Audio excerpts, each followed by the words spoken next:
Today I've got a guitar that I've been looking for quite a long time. I've never been able to find one for a decent price, and they're discontinued now. This is a 2022 Gibson SG Junior. Let's check it out.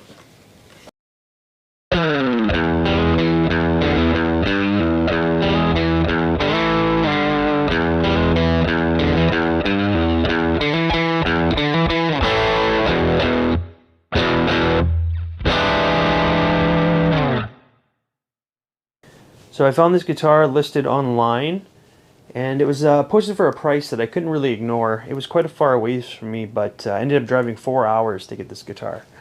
So let's have a look.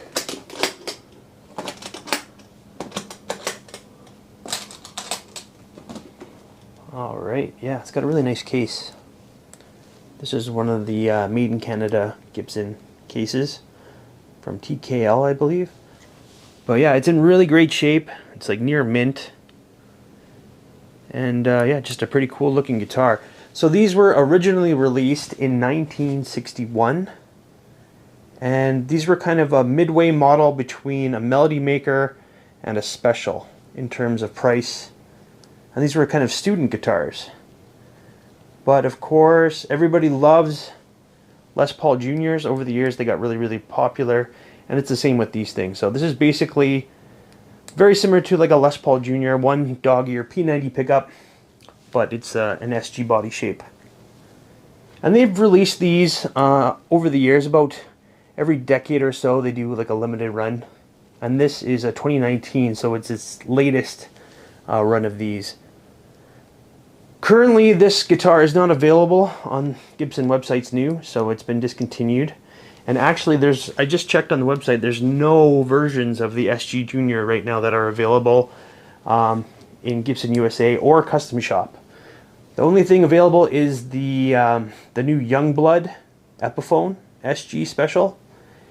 And with Epiphone kind of going up in quality and price, I think the new kind of model for Gibson pricing is anything that used to be, inexpensive is going to be covered by Epiphone. So like Les Paul Juniors and SG Juniors, stuff like that, they're all going to be covered on the higher end of Epiphone.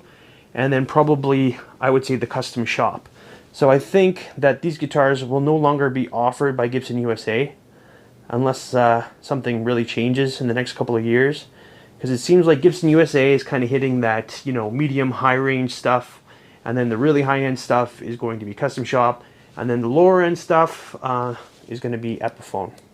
These guitars are getting a little harder to find, especially these 2019 models are supposed to be super high quality. A lot of people swear by them. I haven't tried one out yet, so I'm excited to take this apart and give it a shot today. And yeah, this is Honduran mahogany body. I believe it's two-piece. It's really hard to see a seam on this guitar, but it should be there somewhere. I gotta have a little bit of a closer look. One dog ear P90, one volume, one tone. Top mounted output jack. And our pick guard, which is similar to like a Les Paul Junior. We've got an unbound neck with rosewood fingerboard, acrylic dot inlays. And we've got our silk screen logo and the vintage style button tuners. What's different on this model is the bevels are a little bit more exaggerated than previous models. So they put a little bit more time sculpting the horns. And the bevels are a little bit more extreme. And it's got a 61 style heel there. And again, it's really hard to see that bevel or that seam line. It looks like a one piece, but if you look at the end grain, we should be able to see if it's two pieces. I'm pretty sure it's going to be two piece. And then we've got our mahogany neck. A better look at our vintage style button tuners. And our serial number dates it to a 2022, made on the 66th day of the year. As far as case candy goes, comes with our Gibson leather strap and a little baggie. Oh yes, this one, the strap buttons have been replaced with locking ones, so I'm going to actually revert it back to original. Here are our original buttons there. And then it comes with the Gibson multi-tool, the owner's manual, comes with a little pre-packed checklist, the smaller version. They used to come in like a big card version, and this model still came with the baby picture, so there it is on the line there, as well as a little polishing cloth. Alright, pretty cool. Alright, let's get on the bench and check the specs. Weighing it at a crazy light 6 pounds, like just a hair over 6 pounds, which is very light for an electric. And that's a 2.73 kilograms. And our single Alnico 5 dog ear P90 is reading a 7.90. Here's a look at our bridge. It's like a top wrap lightning bar style bridge, and it's got the saddles etched into the metal there, or cast into the metal, and then they're compensated too, so that should help with intonation. There's also 2 screws here on the posts that you can adjust back and forth if you need to dial in your intonation further. And there we are. So it's got a little sticker on there. It's a dog ear P90, and it's got a date on there, which is 2022, March 26th.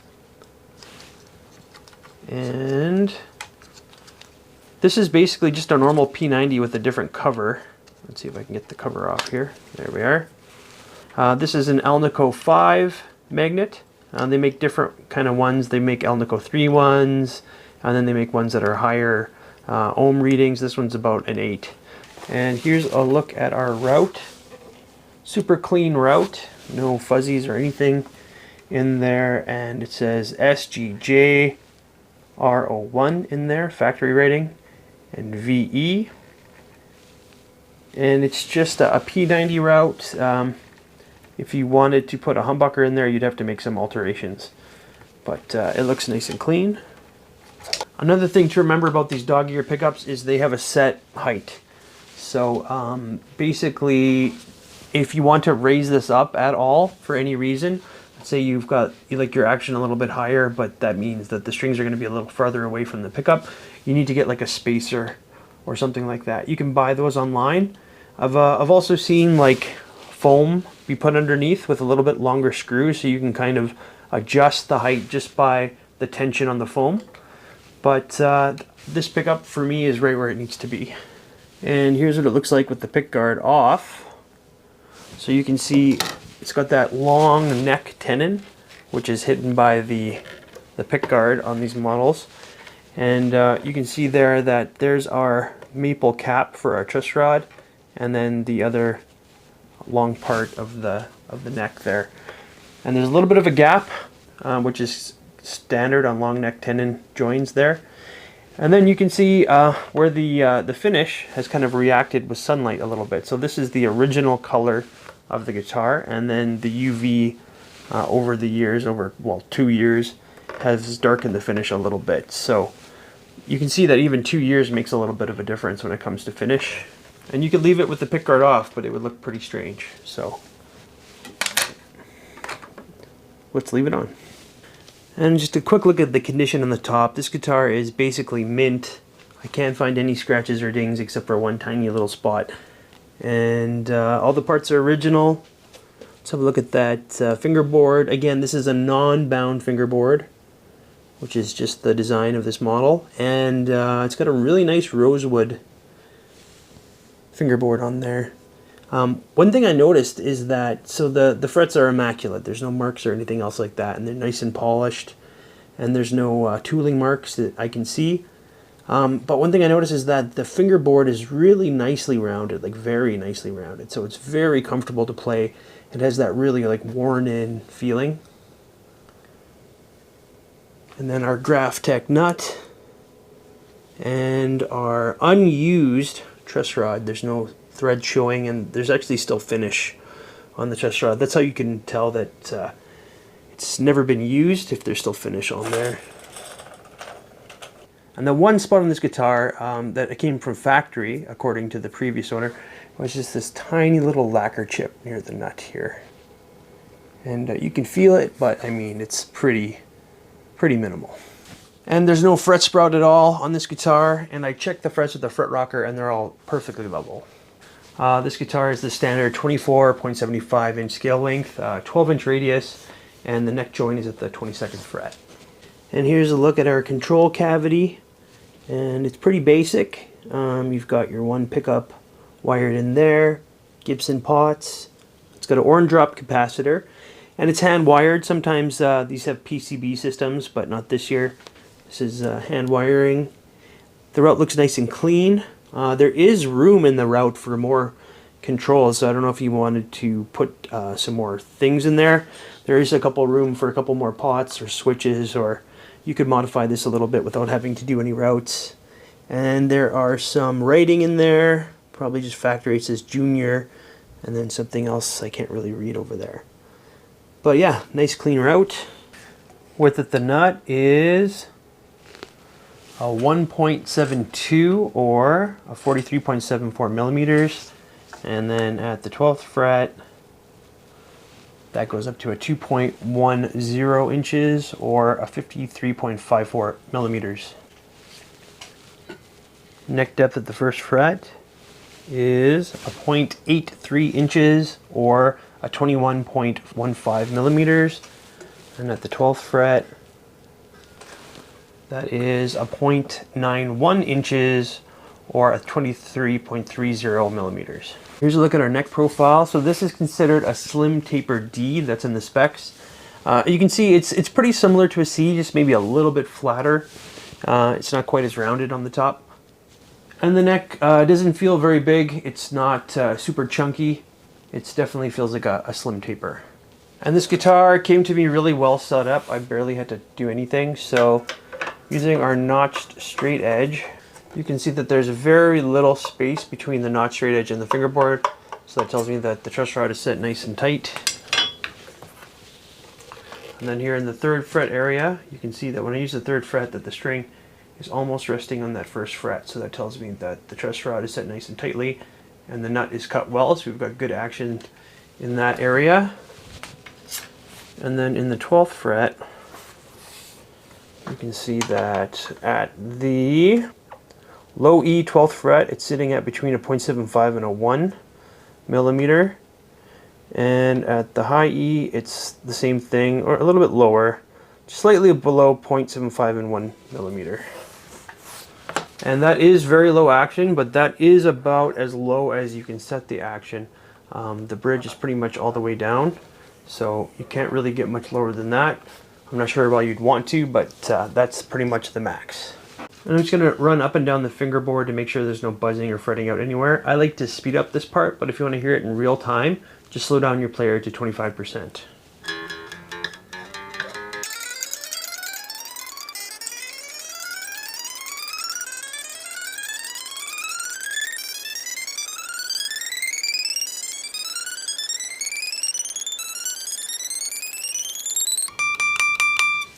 So yeah, very nice low action and no fretting or buzzing anywhere. And the neck feels great, no fret sprout, and the edges are really nice and rounded. I really like how you can get up to this every fret here very easily. It's got really nice higher fret access, and it's just super nice and light as well. It feels very comfortable to play. I'm going to be plugged into my little boutique custom-made little Fender Champ circuit amplifier. I've been using this for a couple of videos and I really like the way it sounds. It's super nice, clean, and then you can get it pretty dirty pretty fast. I really like single pickup guitars because they're actually quite versatile. If you pick up here, further away from the pickup, you get a different sound. A little closer, you get a different sound. And you know, you can pretty much roll down the tone on the pickup to make it sound more like a neck pickup too. So it's simple, but there are a lot of options. I'm just going to run through the single pickup clean, half tone, and then dirty, and then half tone dirty too.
But yeah, it sounds great, clean. I love the sound of a P90.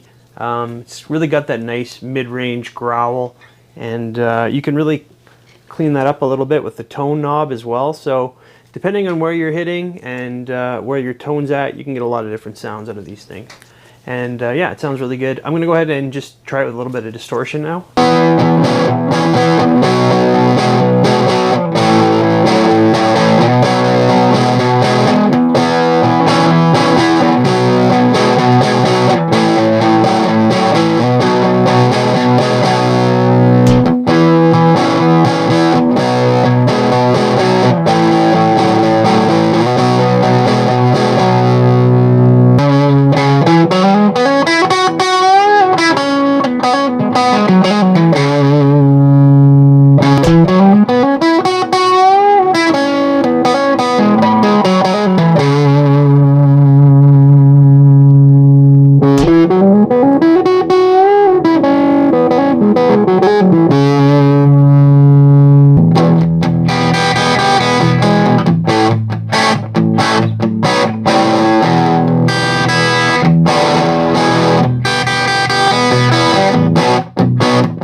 I forgot to check for neck dive, which is pretty common on super light SGs.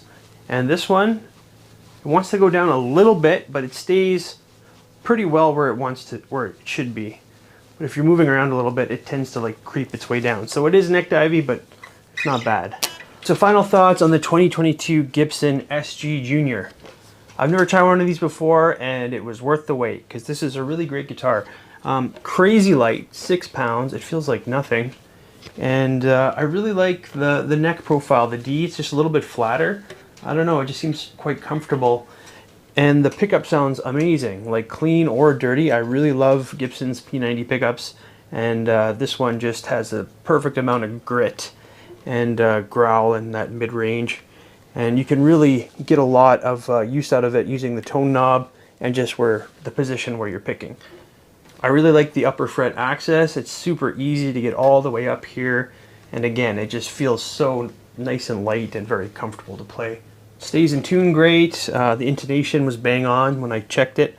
And there's not a lot of bad things to say about this guitar. The only thing that, you know, I'm not 100% sold on is the thickness of the neck. I've been liking thicker neck guitars lately. But again, that's just a preference thing. It came in a really nice case, the Canadian-made TKLs, and I think this is the last year, the baby pictures as well. And the guitar is like in near mint shape. Again, the only thing is that tiny little chip near the nut there, but it doesn't really affect anything. It's just cosmetic. Other than that, this thing's like it's brand new. If you're interested in this guitar, I'm going to have it up for sale on the Reverb page. But other than that, thank you for tuning into Beckler Guitars and Repair, and I'll have more for you really soon. Thanks a lot.